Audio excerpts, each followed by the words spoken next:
Howdy, all you delicious people. I'm here today to review the pilot episode of Sweet Tooth. So, really, the reason why I'm just coming into one episode is really just because, I have a lot of other things on my plate, and, I want to keep going into this show because I thought it was honestly fascinating to me. I thought that this first episode, also, got me emotional. It was weird. I was all of a sudden just starting to cry via one scene of this episode. And I'm like, God, why? Why did this hit me all of a sudden? Um, really, for some people that don't know, this is actually a DC Comics uh, show because in a Warner Brothers show because this was adapted from a DC Comics. Coincidentally, the producer of this show could be a person you could be fairly familiar with if you ever heard of a man called Robert Downey Jr. from maybe this movie called Iron Man or Avengers or maybe even The Judge for some people, or maybe a little movie called Weird Science. Maybe that you never heard of him? Oh, that's too bad. Uh, maybe due date for anybody. But anyways, so going on into this show, man, the very first episode was actually rather intriguing to me. So really, to set this up, I'm gonna have to kind of tee this up for people that probably have never heard of this show before. So this show is about a it's kind of another one of those virus kind of movies, another one of those illnesses going around that start to affect a bunch of people. The side effect of this virus was to also turn a lot of newborn babies into hybrids, meaning half baby, half animal. So we really get to see a baby a baby human slash bird. We get to see a human slash dog, and so on and so forth. And it's all just kind of until eventually in this episode you're gonna be like because it will happen eventually. You'll just get suckered in and just be like, mother, how did they get me? How did they get me? But so go and I didn't bawl my eyes out I'm so crying. But I was getting a little choked up with this show. I don't know why. But it just kind of hit me, and it just kind of no. So really, we are to have a guy who is just named Papa, who or Pubba, Papa. He is to have been able to avoid this whole virus thing by secluding himself away in the forest with him and his child. And so, really, that's where the main focus of this show goes into. But we kind of have to show the progression of this virus, and we have to show this guy who coincidentally had separated himself away from the world before this whole thing coincidentally kicked off. And come to find out that this and his son is going to be the main people we're going to focus on through a bulk of this episode. Really, I have seen kind of shows like this or movies like this where we have two people that are kind of secluded on their own island, so to speak, and we kind of have the child who doesn't quite understand a lot of things just because they have never really and truly experienced life. And so there's a lot of times when we'll have Gus, who is the main character of the kid with the reindeer ears on his reindeer antlers on his head. We have this kid who wants to know more, who of course is being fairly curious, and his father is desperately telling him not to. And we consistently have, as Gus gets older, asking more questions, asking what had really happened. And so we have Paba, who is to try and give really Gus like his variation of the truth, kind of skewed to a 7-year-old child. So going on into this show, I really did enjoy it, but I think it's also about that time to go into spoilers about this episode. Really, I do want to go into more of this, and so I hope that I'll have the time and people will like this this first review and they'll want to hear more. Or really, it just might just be a thing that I just review at some point. But I do want to this is a show that I actually want to finish. And so really, I'll keep coming to it regardless if people could care less or not. So that's completely okay either way. So with that said, I think it's that coveted time to otherwise say that it is spoiler time.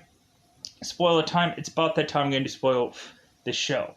So in the very beginning of this show, we are attached to a doctor, Aditya Singh.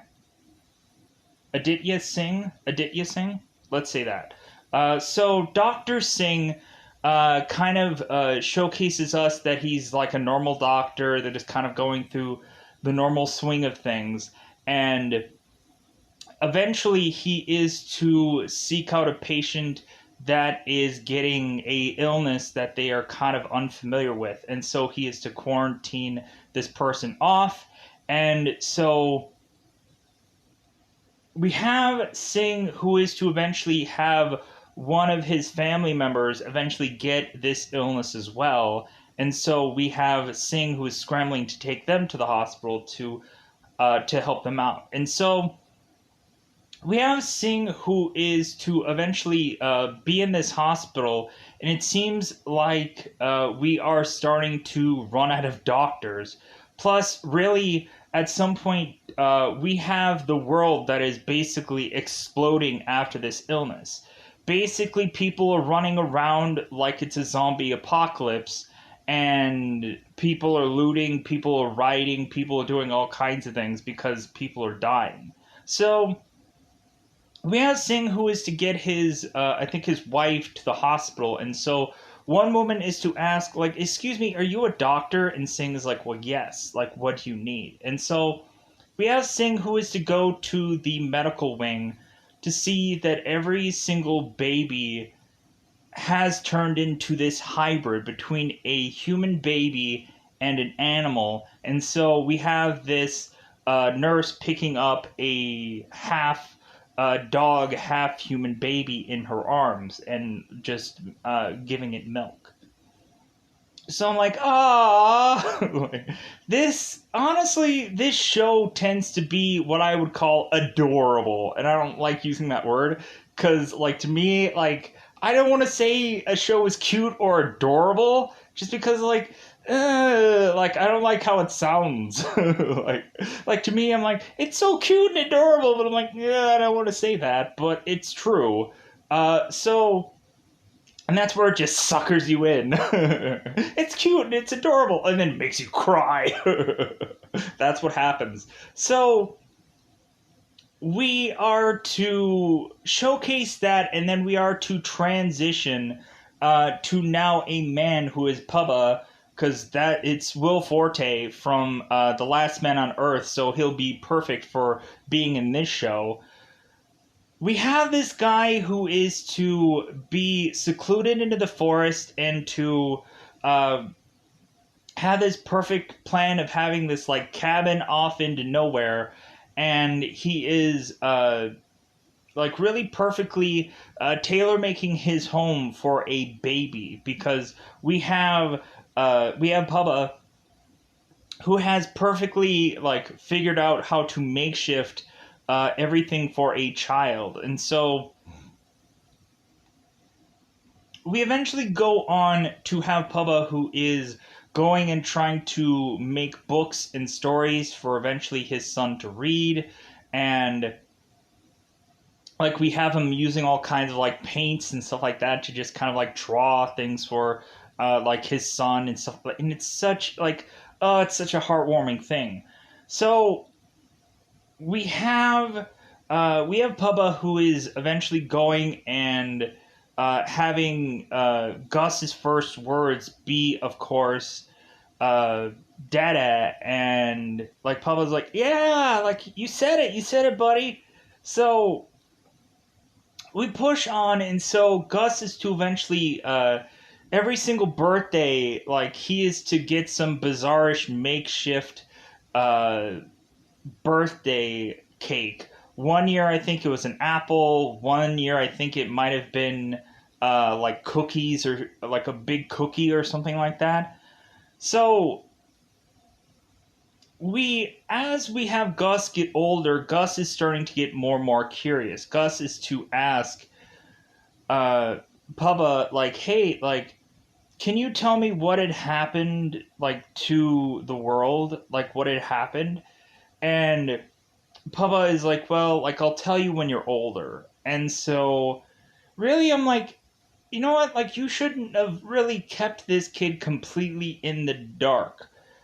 Because honestly, what would happen if, like, something were to happen to you because this world has gone to the dogs? And so, we eventually have Pubba, who is eventually makeshifting and making like out of scrap clothing and stuff. We eventually have uh, Gus, who is to get a dog, and of course we have Pubba, who's asking like Gus, like, "Hey, what are you gonna name him?" And he's like, "I'm gonna name him Dog." I'm like, "Well, you know what? That's a perfect name to call a dog. Dog." So we go on, and so we eventually have Pubba, who's telling Gus like what had happened to the world in a very askewed story where it's kind of mentioning how like the world has gone into hating the hybrids because they think that the hybrids had caused this new illness, this new virus, but actually it might have been actually the other way around, that this virus had spun these hybrid creations, and some people aren't seeing it that way. Like, I'm seeing it that like this illness just had the side effect of causing these hybrid animals, the hybrid animal human things. I guess to beat this virus or to be immune from the virus, I guess. So we consistently have Pubba telling Gus uh, consistently when Gus is with Pubba, and so we have Pubba who mentions to Gus like, "What do we do?" It's like, and Gus is like, "Well, if I see human, I hide. Uh, if I see this, I like I do this. If I see this, I do that." So we have eventually consistently Pubba consistently reminding Gus of this, of what he needs to do when something comes up.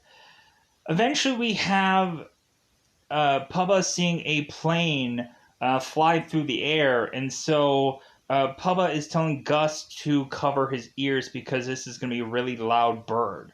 So we have these papers that are all to be dropped with this plane, mentioning how there is some kind of hybrid reserve, which I don't really and truly believe that. Like, I think really that might be a thing to sucker the hybrids in to eventually have them all get killed off in one spot.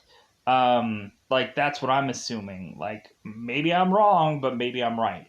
So we eventually have Pubba, who is to tell Gus about um, how the world had went, and also we eventually have Gus uh, find out that he had a mother, and we consistently have Gus who is thinking some deer out in the forest is his mother, and Pubba is like, no, like that's not how it works. Like, if anything, like, you have a real mother. Like, you have a real, and like Gus is like, well, what does she look like? And so like Pubba like has a photo of her, and we also have Pubba, who is consistently going and digging holes and putting things in uh, the ground to either hide from other people or to hide from Gus. So I guess he won't get suspicious. But so let's push on. So we have Pubba, who is to eventually see that there is some man who is arriving near his location. And so Pubba goes and gets the only thing that he can think to defend himself with, which is just a like a broom. And so we have Pubba who goes out and kind of positions this broom to make it look like it's a shotgun. And so we have this drifter, and I don't know what his actual name is. So let's go with Drifter because I'm not going to take the time to look it up. We have Drifter who is mentioning to Pubba about some things that have happened with the world out there now, that basically streets are kind of dangerous to be on, and that really you can still get sick out there. There isn't really a cure or a vaccine going on to help anybody.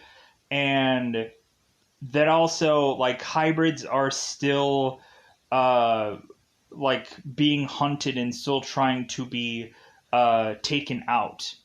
And so we have the drifter who is to make the conclusion that the hybrids had caused this virus, and Pubba is like, no, I think it's the other way around. This virus caused the hybrids. So we have eventually this guy who is to eventually taper off. And so we have Pubba and Gus going back into this place, this cabin that they're in.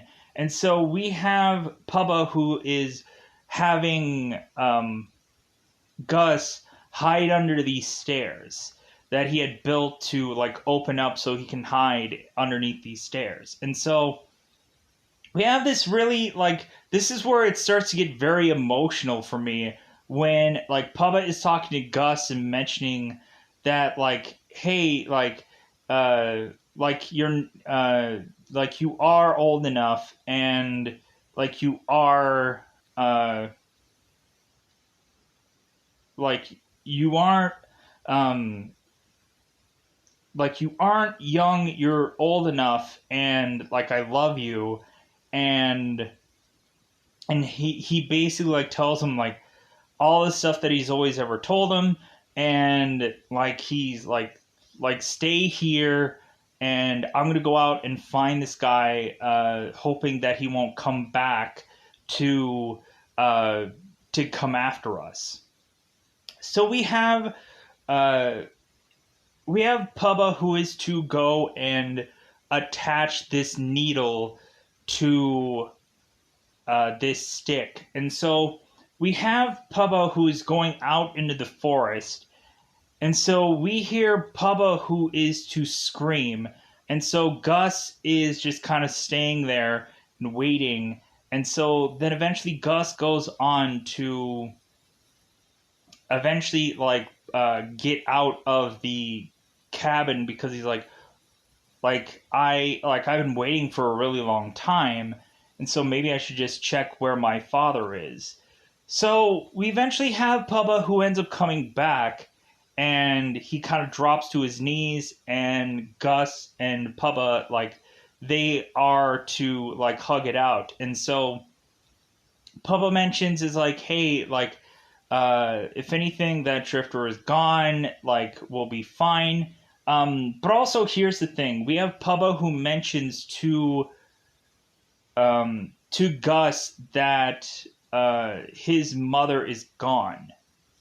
So I'm assuming his mother could have died, And what is going to happen towards the tail end of this movie might be a fruitless endeavor, but whichever. Anyways, so we have Gus, who is to take his father in, and his father is getting a red nose and starting to look very sick. And I'm like, oh crap. Oh my god. And so we are to start seeing Pubba sleep a lot. We eventually have Gus taking things of his syrup and just kind of drinking his syrup, kind of like waiting for his dad to wake up. And so we eventually have Gus, who's trying to keep his father warm, like lighting a fire indoors to try and like keep his father healthy or warm or whatever.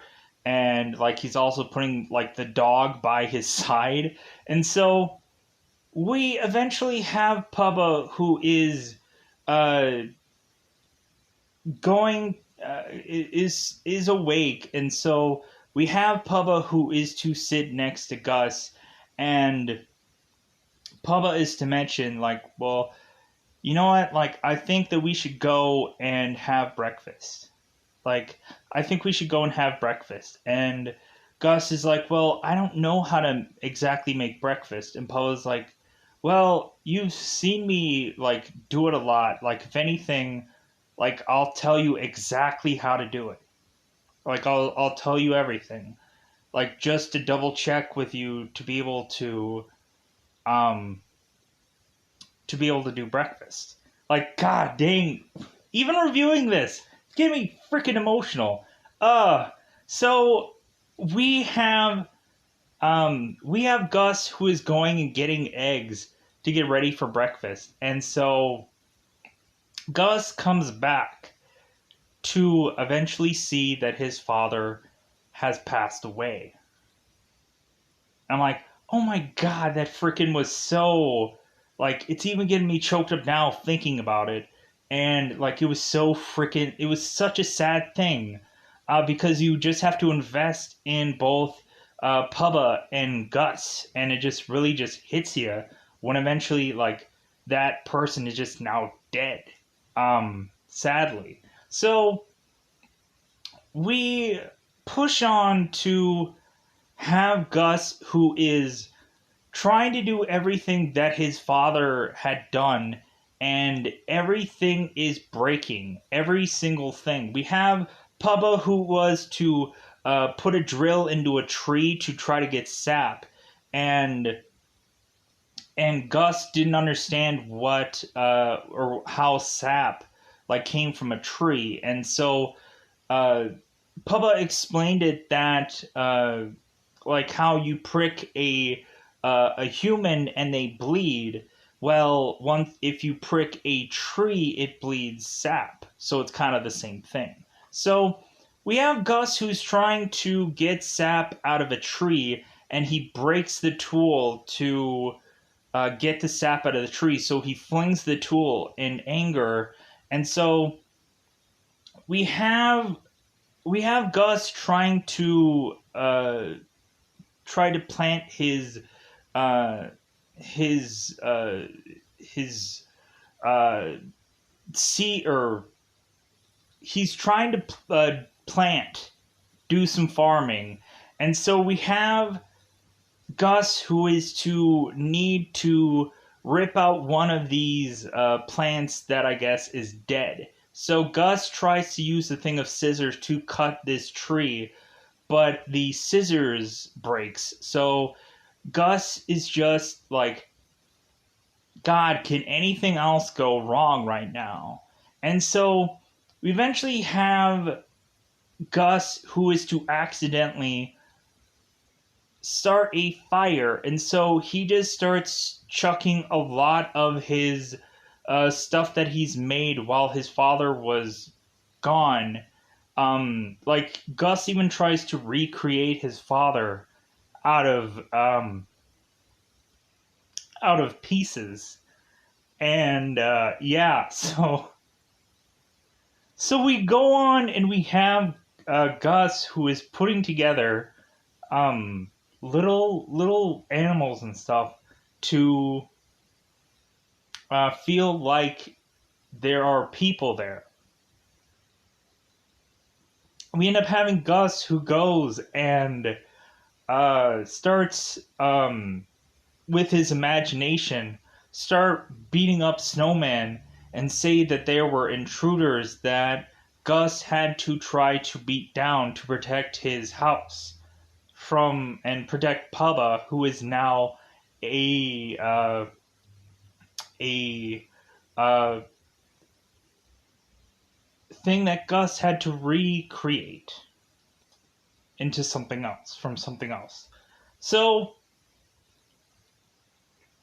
we have Gus, who tosses the animals and all the fake animals and just starts his fire up more to where people are now starting to see this fire.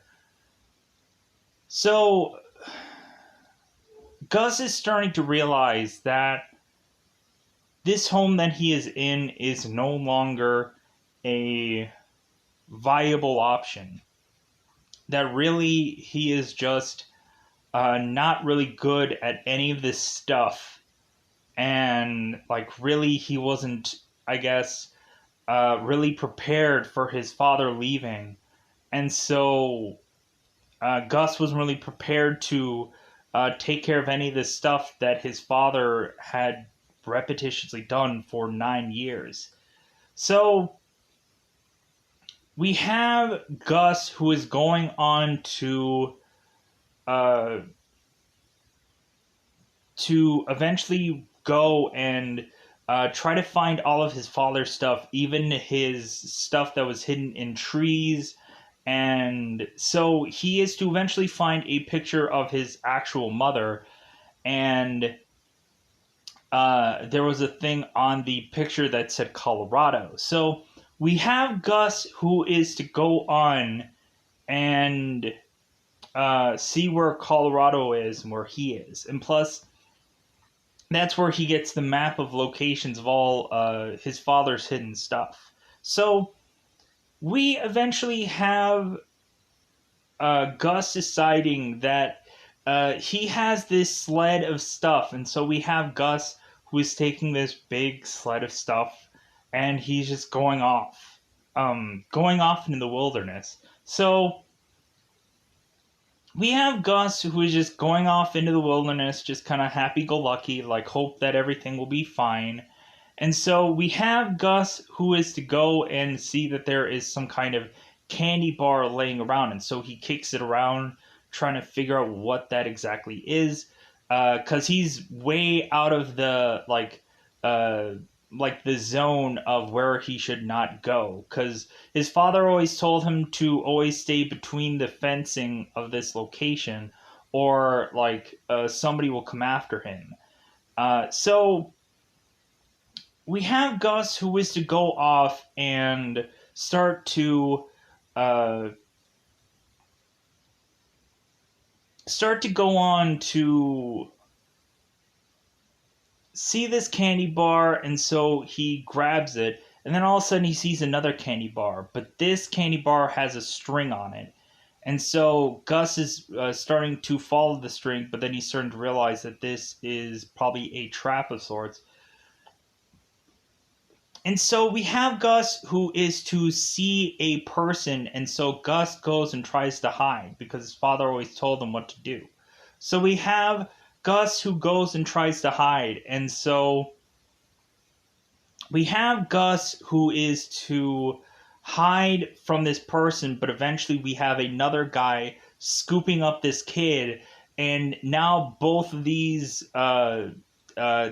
camouflage-ish looking guys are together, and they're not from the military. They're these rednecks that are just really wanting to find a hybrid and take it out. So we eventually have a man with a gun who is to take out one of these people, who is called Tommy Jeopard. Jeopard? So Tommy ends up taking out one guy, and so we have the one guy who is shot ends up shooting an arrow into the sky, and that arrow ends up hitting the other guy. And so we have Tommy who is holding a gun to the other guy, and we have the other guy who's like, "Hey man, like this is yours. You can take it. Like do whatever you want." And so we eventually have Gus, who is to run off and run back to his cabin and try to hide from everybody, hiding back underneath the stairs. And so we have Tommy, who is to go back into this cabin and follow Gus into this cabin. And we seemingly have Gus, who has all kinds of like traps and stuff like that, like little strings and all kinds of things for like Tommy to just kind of like just walk through and whatever. And so we have Tommy who is talking to Gus and asking him, how long have you been here? Like, hey, like he's asking him all kinds of things.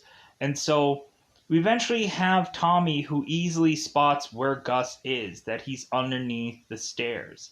And so we eventually have Gus like come out of the uh, thing of stairs with a slingshot armed, because we end up having Pubba who ends up giving Gus a slingshot. And so we have Gus who consistently hits Pubba with the slingshot. And so Pubba is like, was that a regret to give you as a gift? And so evidently like Gus consistently hits Pubba with this slingshot. And so we end up having Tommy, who is to have a conversation with Gus and like start to reveal that like Gus mentions that his father will be back, and and then this guy will be in trouble, that he needs to get out of here. And so we have Tommy who's like, well, like, you know what, like you would actually be really valuable to any hunter out there because of the size of your antlers, but you know what, like I'm not a real a-hole, so I'll let it slide. And so we eventually also have Tommy, who has a thing of duct tape, who sees a leaking pipe, and so he grabs duct tape and seals it for Gus. We have Gus who goes outside the cabin, and Tommy starts explaining a better way to help uh, Gus with his crops and his his fencing arrangement and all kinds of things. And so we have Gus who consistently asks Tommy, like, leave, go, like if anything my father will come. And so we eventually have Tommy who decides to walk away. And so Gus is like, well, like I have nothing left here. Like I have nothing left. And my thing of me wanting to do was go to Colorado. And eventually we have Gus who tells Tommy about Colorado, and Tommy thinks that Gus just wants to go there because it's quite possibly a hybrid, like reserve or rescue or whatever. But Gus just wants to go there because supposedly his mother might be in Colorado. So we have Gus who again decides to leave every single thing of his behind, and like have like a satchel and his dog at his side, and he is to just go off and try and figure out where Tommy had left to. And so Gus yells out to Tommy, hey, let me come, like, let me come with you. And Tommy just kind of looks at him and he's like, okay, like, because Gus has nothing. Gus is, like, really, sadly enough, Pubba did have a pretty decent amount of resources there, but Gus doesn't really know how to use them, how to do them, and how to like immediately we have Gus who's like, well, I need to go somewhere else. Like I need to, um, I need to move along, and so that's where eventually that this journey is going to head us to, and yeah, like I'm kind of interested to see where the other episodes are. I hope that the other episodes are much happier episodes. Because, man, like, even still, like, that one little thing just freaking just, like, drove me into just, like, God, like, it got me so sad. Like, I think, honestly, that's why I didn't review like Endgame right away when I saw like Endgame, like Avengers Endgame. Like, man, did that freaking just get me to where I was just like, oh my god, this is such a sad freaking movie, and it got me so freaking emotional. Like, I was freaking like once like the movie was done, I was freaking like crying because I couldn't control it. Like, it was just like a sad piece. And like looking at this, like it kind of got me too. So with that said, I'm going to get out of here. So this is a short review. So goodbye, everybody. Bye, everybody.